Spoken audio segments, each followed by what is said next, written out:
Why did I buy this? It's a pretty bad quality t-shirt. It's also way too big. I remember standing in a long line before the concert began, and this was the only size and print they had left.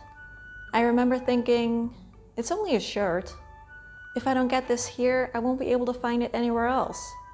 And it's not that expensive. If I don't wear it, I can use it as a pajama. I never do though, but at least it's cute. Why do we buy more stuff than we need?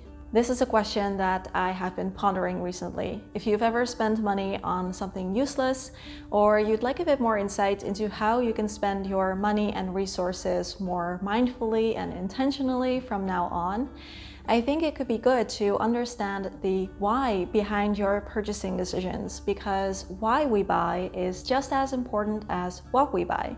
So here are 8 false beliefs that make you keep shopping more than you want to. Welcome back, and if you're new here, my name is Vera, and this is a place where you can get tips and inspiration for living a simpler, happier, and calmer life. So be sure to hit subscribe down below if you haven't already. And a big thanks to today's sponsor, which is Skillshare. We will chat more about them later. You think this one thing will give you something you don't already have right now. One of the reasons why we might feel drawn towards buying something new is that we feel it might solve something for us. And sometimes it might. Let's say you have a couple of pets and you spend an hour every day vacuuming. Then getting a robot vacuum would probably make a difference. However, a lot of the times this new thing will not make as much of a difference as we hope it will. When I was younger, I would often feel very dissatisfied with my wardrobe, and then I would see a piece of clothing on someone else and think, oh, if I just buy that thing, then all my wardrobe problems will be solved. And I bought that thing and it didn't really make a difference. So if you recognize this, learn to ask yourself if you think that this new thing will truly make a lasting difference for you, or if it's more about just buying something new and then having that new exciting feeling wear off after using it once. So will this thing truly give you something that you don't already have right now? You feel that this new thing will make you feel good enough. Marketing is designed to use our insecurities to sell us stuff, and this often happens very subtly. So you might be buying things because subconsciously you think that you won't be good enough without that thing. I can't even tell you how many unnecessary beauty products I have purchased in my life, and it wasn't because I enjoyed that stuff or that I had like a true passion for makeup.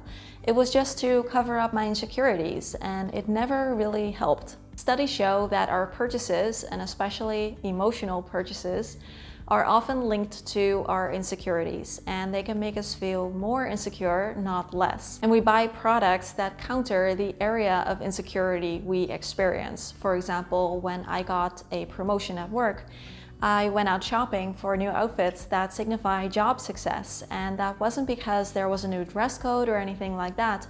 It was just that I was feeling insecure if I could handle this new job. You believe you're getting a good deal. When we consider buying something, our brain is weighing the expected pleasure of buying that thing versus the expected pain of having to pay for that item. And so if we think we're getting a good deal, that decision is quickly made, which is why it is very hard for a lot of people to resist sales or bulk deals. This also relates to FOMO and the scarcity mindset. We feel like we have to make use of this good deal now because otherwise we'll miss out. But once you start to see through this, you will start to notice that after one good deal is over, there's almost always another good deal right around the corner, and you can't actually afford to miss out on these great deals because they are not as uncommon as you might think. You associate shopping with fun emotions. Shopping is fun, and I still think it's fun and it's exciting, unless it's crowded or hot, or if I'm feeling tired. But we do associate buying new things with pleasure. Our brain releases dopamine, and it's just a fun experience, it's exciting. But we also know that it will only last a short while, and we will use it once or twice, and then the excitement will have worn off. Because we associate shopping with fun emotions, it's also easy to use it to counter boredom, depression, anxiety, loneliness, stress. So if you recognize this, then take a step back and assess. What are you feeling and what is causing you to want to buy something new? And if you are experiencing negative emotions, can you develop other types of coping skills, coping mechanisms to deal with it instead of going shopping? You think you have nothing to wear. I think most of us probably have felt like this at one point. I certainly have. And especially when I was still shopping like crazy and I had 2 closets full of clothes, because the problem most likely isn't with the clothing items that are in your wardrobe. The problem is with your shopping habits that are causing you to feel like you have nothing to wear. Every time you buy something new for your wardrobe because you feel like you have nothing to wear, that one thing that you bought that you think will solve everything will almost certainly become a part of the rest of the items in your wardrobe that are making you feel like you have nothing to wear. So the solution isn't to keep buying new things. I would recommend starting with decluttering your closet and just getting a bit more sense of your personal style and your preferences, because ironically, it is much easier to feel satisfied with your wardrobe if it is a bit smaller than if you have tons and tons of options. And if you could use a little help with that, I actually have a video with a deep dive into all the steps you can take to declutter your closet. So I will leave that in the description box for you. We have a lot more to go over, but first let's do a quick break for today's sponsor, Skillshare. A really big thanks to their continued support of this channel. If you'd like to learn how to draw or paint or play an instrument, or maybe you'd like to get better at writing, cooking, designing, gardening, photography, you're gonna love Skillshare. They're an online learning community where you can watch thousands of different classes for all skill levels that can help you learn new skills or deepen existing ones. Recently, I have been practicing at getting better with video and photos of my houseplants, and so I looked on Skillshare and found Tabitha Park's class called Plant Photography. I've enjoyed some of her previous classes as well. She always makes it really easy to do. So I look forward to watching this one and learning more about this. The classes on Skillshare are curated specifically for learning, so they always break them up into smaller sections, so they're very easy to watch and understand. They also have no ads, which is nice, and they're always launching new classes. And they also come with subtitles now in Spanish, Portuguese, French, and German. So if there's anything you'd like to learn or get better at, you can probably do that on Skillshare. And the first 1,000 people to click my link in the description box will get a 1-month free trial. So you can already start exploring today if you like. All right, let's get back to the video. You think it'll make you feel safer and more secure. The world is full of uncertainties, and accumulating stuff around us has a way of making us feel safer and more secure and more in control. We feel like whatever happens, we will have the right items to deal with that, and we crave stability when we know that in the end, nothing is everlasting and everything is impermanent. Of course, I'm not talking about basic needs when it comes to material possessions like a roof over your head or food to eat or clothing items to wear. But I think that once we have our basic needs met, then accumulating more stuff will not truly make us feel a lot more safer or more secure. And I know for me, I used to be a huge control freak, and I still kind of am.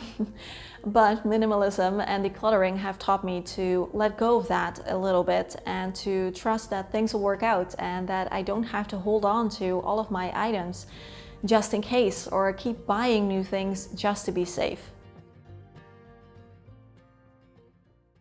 I used to do this thing where if I found something I liked, I would get like 2 or 3 or 4 of that thing in different colors so that I would have more options. But having more options, it might seem like a good idea, but it can also be overwhelming. For example, if I had the same sweater in 2 colors, I wouldn't necessarily feel good in either of them because I wouldn't know for sure which color would be best on me.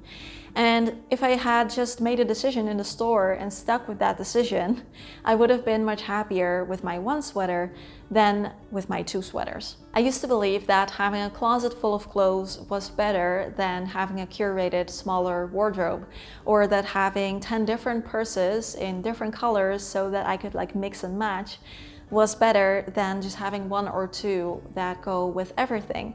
And because I had all of these options, I never felt really content, and I was always searching for that one option that I didn't have yet. The minimalist concept of less is more is based on the value of simplicity, and that by having less, you gain a lot more clarity and purpose and freedom and joy and space and a lot more. You feel this new thing will get you the approval of others. We want to fit in and we want to impress the people around us, or at least feel like we belong and that we have their approval. And the things we own and the things we wear, they're the first things that people see about us. So it makes sense that we would want to buy things to keep up a certain image. Of course, we see what the people around us have, but with social media, this becomes a lot bigger. And if we now buy something that's really cool or fancy or expensive, we can post about it online and show it off to tons of people at the same time. And we can also easily compare our stuff to what other people have online, and this can all be a never-ending cycle. So get in the habit of thinking it over. Is this car or watch or purse or phone or something else truly something that you want and value, or is this more about keeping up appearances and impressing others and getting their approval? I'd love to know which of these 8 beliefs you have experienced in your life, so leave that down below and we can continue the conversation there. And I would also love it if you could give this video a thumbs up and subscribe to the channel, because these things help to support the channel. Don't forget to check out Skillshare and get your free trial, link in the description box. And if you want more minimalism, right here is why you don't need more stuff, and right here is how to live a minimalist life.